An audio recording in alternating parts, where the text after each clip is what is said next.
Well, another legendary person joins us each and every week. He is a state senator. He understands the political side. He is, of course, a doctor as well, and one of the foremost leaders in vaccination education and legislation. That was a lot of Asians in there. It's Dr. Richard Pan. Dr. Pan, it's Dave. Good morning. Good morning. How are you? Oh, well, I'm okay, knock on wood. I hope you're okay, but it doesn't seem like a lot of the country is doing okay. No, the virus never went away. Wow, Hopefully weird. No one thought that. Yeah, strange. Yeah, and we've been talking for many weeks now about this virus and reminding everyone that they are on the front lines. Each one of us is actually on the front lines of trying to slow or stop this virus, and what we each decide to do will affect how quickly or where the virus will spread. And unfortunately, what we are seeing now is that the virus is catching up with people or places where people were basically engaging in higher risk activities, not staying socially apart, not wearing masks, and so forth. So you see in Texas and Houston, Arizona, some other states, and frankly, even here in California, although we've been much better, and we're seeing this uptick that's happening in the hospitalization rate and certainly in the case rate. Well, and Doc, one of the things I enjoy doing with you the most is asking the frequent questions I hear from my friends, because I know a lot of people get the same questions and wonder about the right answer. One of them is, a buddy of mine said, I'm really tired of seeing these positive test results. That doesn't mean anything to me. We're testing more, so of course we're going to get more positive test results. What I really want to see are the death results and percentages and see if that's going up or down. Do they have a point there, or are they missing something? Well, they do have a point, but let me elaborate on exactly what this means. So the challenge is, as you're looking at these various numbers, is that many of them are what we call lagging indicators. So let's talk about what happens with the coronavirus, right? So people get exposed, some people get infected. The people who get infected actually will start testing positive in a few days. So when you see the test positive rate, that fairly reflects what's going on now, maybe a few days ago, all right? And he's right. As we're doing more testing, we're going to see more confirmed positive cases because we're doing more testing. So the number you actually want to look at when you look at the tests is the percentage that's positive. So, for example, think about the state of California, 40 million people, right? And we were testing a fraction of that. But now the disease doesn't necessarily spread evenly across the whole state, but let's just take a neighborhood. If the number of cases goes up, but the percentage of positives in all the tests that you're doing stays the same, then probably the disease is at a constant rate. It's not increasing, right? So that's why people pay attention to what's called the positivity rate. So we did X number of tests, right? Let's say we did 100 tests, and 5 came back positive, right? And then now we're doing 200 tests, and then 10 came back positive. That's probably because we've doubled the number of tests we did. So the case number went from 5 to 10, it doubled, but the number of tests we did doubled. But if we went from 100 tests and we got 5 positives, and we did 200 tests and we got 12 positive, then the disease is spreading, right? Because actually, it's more, even though we doubled the tests, the rate at which the number of positives increase is more than double. That means the disease is spreading more, all right? So that's the number you want to kind of pay attention to a bit more than just strictly the number of cases because of the increasing testing, which is a good thing. The more we test, I'm going to disagree with the president, the more we test, the more we know, so it's better. So let's talk about the next thing, hospitalization. So remember I said you get infected, assuming a certain percentage of people get tested, and before you end up in the hospital, generally you've probably been sick for about 2 to 3 weeks, right? So it's a sort of a lagging indicator. So when you look at hospitalization rates, you're really looking at probably what happened a couple weeks ago. So when you see the hospitalization rates going up, it means that whatever people were doing about 2 to 3 weeks ago is what's kind of reflecting there. And it's a bit of a range because depending on how you get it. And then when you look at death rates, which is pretty definitive, that actually represents many weeks afterwards, because think about who dies of coronavirus. So you get infected, most people end up in the hospital, some people do end up dying at home. Then they're on the ventilator, they get sicker for another week, they get on the ventilator, and then they eventually die. Now, some people die faster, some people will take a bit longer, but generally that tends to lag, a few weeks longer than the hospitalizations. So, yes, you can look at the death rate, but that will lag longer than the hospitalization case rate. So what we're seeing now is, so we saw the case rate go up earlier, and in fact, they were looking at it going, well, the hospitalization rate hasn't gone up, but now the hospitalization rate's starting to go up. And so that means we expect that the death rate will start going up in a few more weeks. So you have to think about what you're actually looking at when you look at the number today, what exactly you're looking at happening. And so what I was saying, I think, last week is that the numbers we were seeing was reflecting kind of Memorial Day weekend, right? People getting together, meeting with their family, et cetera, and then it starts showing up in the hospitalization numbers and so forth. Dr. Richard Pan joining us. Doc, I'm going to ask you to take your stethoscope off and put on your senator coat and tie for a second, because this is more of a governmental and political question. Mm-hmm. I'm not asking you to predict the future. I'm asking you to just take an educated guess. At the rate you are seeing right now in California, and with how society is reacting or not reacting to the virus, do you believe that we're headed towards a second economic shutdown of some type? Wow, that's a hard thing to predict. I guess what I would say is this. As everyone is seeing the increasing numbers here in California, hopefully people are stepping back and saying, okay, there are some things that I can do to slow the spread of this disease. Now, things are we have some different things we can do now than when we first shut down, right? So, for example, wearing a mask. If wearing a mask will help slow the transmission of the disease,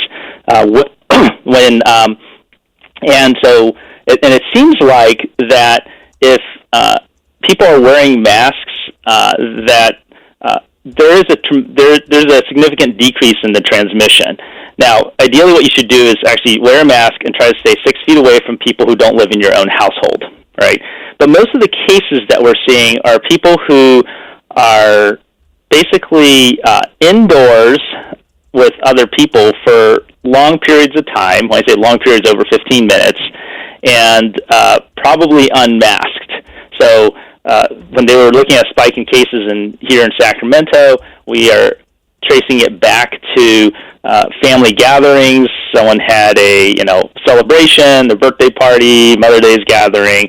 It wasn't just their own household. They invited other family members and neighbors, sometimes even people out of state, and they celebrated together probably for more than 15 minutes, right? And then we end up following up and finding out there's a bunch of positive cases and some people in the hospital and so forth. And so those types of gatherings, it's particularly gatherings where people may be singing or shouting, they're celebratory, etc. That's also why people are very nervous about bars, okay, because you have a lot of people confined in a close space, and if they're not staying 6 feet apart and they're standing in lines outside, and when people drink, their inhibitions are a bit down, it's more likely that you're going to be spreading a lot more disease. We're also seeing cases anytime someone's confined because they're an essential worker. So in the Central Valley, it's people working in these fruit processing, meat packing plants. We've seen that across the country as well. So if you have essential workers who essentially are in close quarters, indoors, in their workplace, and also if you happen to live when we talk about household, depending on people's living conditions, if you have a lot of people crowded together, then that's going to be an opportunity for the disease to spread. So when we talk about shutdown, if people are wearing their masks, trying to keep the social distance, then perhaps we can avoid doing the shutdown we did originally, where we told everyone you just can't leave your house, right? I mean, that's the first shutdown was like just stay at home, right? And we still should tell people that, especially if you're high risk, try to minimize the amount of interaction you have, travel. But mask wearing has turned out to be fairly effective. The physical distancing is fairly effective. You put the two together, it's even better. And most of the spreading events seem to be more related to people who are indoors, large gatherings, and so forth. So I think if people keep that in mind, and a vast majority of people do that, maybe we can prevent having to do a more significant shutdown. But the numbers we're seeing now represents what happened a couple weeks ago. So we're still going to see numbers going up for a few weeks, even if everyone started doing this now. And most people are doing it, but we really need people to say, look, wearing a mask is about public health. It's not about politics. It doesn't say anything about your politics. If we had a medication that could prevent the spread of the disease like the mask could, I think a lot of people would line up for it too. So, wear a mask when you're outside, when you're inside with other people. That'll help slow the spread of disease. Try to stay 6 feet away from people as much as possible outside of your household. And we can slow the disease and still be able to do a lot of things, right? I'm not saying you don't go outside or go places, but just keep those things in mind. And it's funny, I saw the number. It could prevent up to 70% of the spread of coronavirus. If somebody came out and said there was a new thing invented that could prevent, lower your chances of getting coronavirus by 70%, it looked like a jock strap. People would wear it because it was this huge breakthrough. Yet people have issues with masks. Dr. Richard Pan joining us. Doc, another thing I hear a lot too, and I think it's a very valid question, I just don't know if it's got an answer in science, is that it just seems, just watching the news, watching the media, it was everybody stay home, shelter in place. Oh, look at these militia guys with guns. They're all going to give everybody COVID at the Capitol in Michigan and all over the place. Okay, now we have protesting going on, and most people agree with the message behind the protesting, so the media is going to kind of stay quiet on that, and nobody really talks about spreading the disease via protests. And now the protests seem to be dying down a little bit, and now it's back to, oh my God, it's coronavirus. Everybody's going crazy and nuts. I know that's supported by numbers, but my question to you is this. Is the media and is research doing enough, in your opinion, to link, if there is one, the coronavirus spread and the new uptick to protests? Have we seen any data one way or the other on that yet? So we're still looking at that. I would say is that certainly there, in the public health realm, people were concerned about greater spread of coronavirus with the protests. I don't think anyone was saying that we weren't worried about that. I think what you heard from public health folks related to the protests against racism is that people recognize that racism itself was also something that was killing people, particularly people of color, particularly Black Americans, and to stay silent about that's other than COVID was not appropriate either. So I think the conversation around the protests against racism was saying that we know that we have a problem with COVID, and by the way, Black Americans are dying at more than twice the rate as white Americans when it comes to COVID. So that in itself is a problem. So COVID, certainly it's dangerous, and we don't want it to spread, but we also can't say that, well, if you didn't die of COVID, you died of something else. Right. That doesn't matter, right? And so I think we need to think about that term. Now, in terms of cases related to the protests, interesting enough, it seems like the protests haven't actually led to a large spike in cases. Most of the cases, again, we need to do contact tracing to trace back, but most of the cases in this increase seem to be more related to these gatherings people are having and not the protests. Perhaps because in the protests, they were mainly outdoors, people were wearing masks, and even as though they looked pretty crowded, I mean, people tried to keep their distance somewhat, maybe not fully 6 feet. So people were conscious of that in these protests. I'm not saying that no one's ever gotten coronavirus from the protests, but I think as people are now looking at, protests were 2 or 3 weeks ago, a lot that were going on. I mean, they're still going on now, but we're not seeing a big spike related to that. It seems to be more related to when people in investigations is people in these these gatherings in their homes or in a building somewhere, a church. I think one was a funeral. et cetera, and that's where you are more likely to get a spread of coronavirus. I'm not saying you couldn't get it at a protest, and I think people, when they participate in protests, still definitely need to wear a mask, definitely need to try to see what they can do to keep some distance from others and not just all pack themselves in.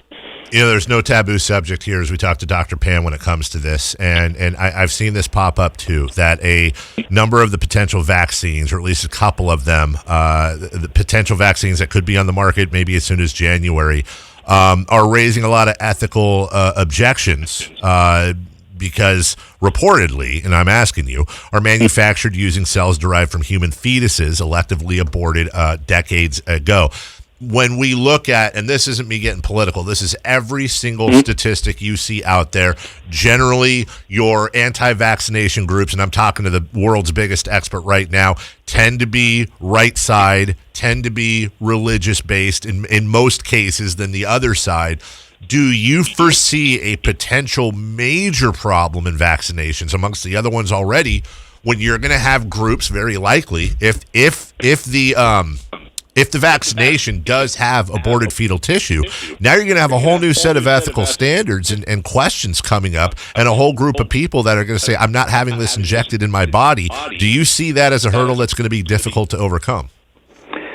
Well, I think the hurdle is when people spread myths or disinformation about vaccines. So, first of all, there is no fetal tissue in current vaccines. Okay. Now, when you're talking about the ones that they're developing, that's going to be dependent on which vaccines actually turn out to be effective, as far as I know, but I can't promise because there's a lot of different vaccine candidates. Sure. I have not heard of ones that were that are using aborted fetal tissue. What you even mentioned in your introduction was we're talking about perhaps cell lines that came from decades ago that might have originated in some fetal tissue, back in the 50s or something Sure. like that. I think that's a whole different conversation. But let me just mention one thing, because, for example, one of our vaccines, the MMR vaccine, because rubella was a virus that caused tremendous birth defects. Okay, so if you talk to women who had their babies, I think it was in the 60s or late 50s, catching rubella when you were pregnant was something you were very scared about because it would lead to having a baby who would have numerous birth defects. And so how do you grow those viruses? They actually grew it in cells that were derived from actually not an elective abortion, but it was aborted tissue. Now, the vaccine itself is, does not have any tissue remnants, and I would point out that no major religion, including the Catholic Church, opposes the use of those vaccines. They said they would prefer if there was another way to grow the vaccine Sure. in something else, but that the benefit of the vaccine so outweighs any concerns about this particular issue. So usually when this issue is raised, it's raised by people who are opposed to vaccines, not because they're really opposed to this, is that they're just opposed to vaccines in general. In fact, if you ask them, said, well, are there any vaccines, therefore, that you'd be willing to accept? Because after all, most of the vaccines don't have anything to do with not even these old cell lines, and Sure. they'll say no, right? Right. So they're not just saying, well, just those vaccines we're concerned about. They said, I don't want to take any vaccines. Well, then your objection's not really about the tissue line that was grown. So anyway, we still do not have a vaccine. I think it's unlikely we are going to get one that's going to be available to the public by the beginning of next year, by January of 2021, frankly. But people are working hard on it, and I think that certainly physicians and scientists are demanding and will continue to demand that any vaccine that finally is available to the general public is thoroughly tested for safety before it would be approved for use by the public. So, and that will take a little time, but that's going to be essential to any vaccine that comes out. And I think once it is approved by the FDA for general use in the public, I think everyone should feel comfortable that it is safe. California State Senator Dr. Richard Pan joins us each and every Friday at 8:05. Please follow him at Doctor, that's at Dr. Pan MD, for all kinds of information throughout the week. I say it every week, Doc, but I so much appreciate you coming on and answering so many of these questions and really doing a service to our listeners. Thank you again. Well, thank you so very much. All right, you take care. That's Dr. Richard Pan. It's the Carmichael Dave Show on Sports 1140 KHTK.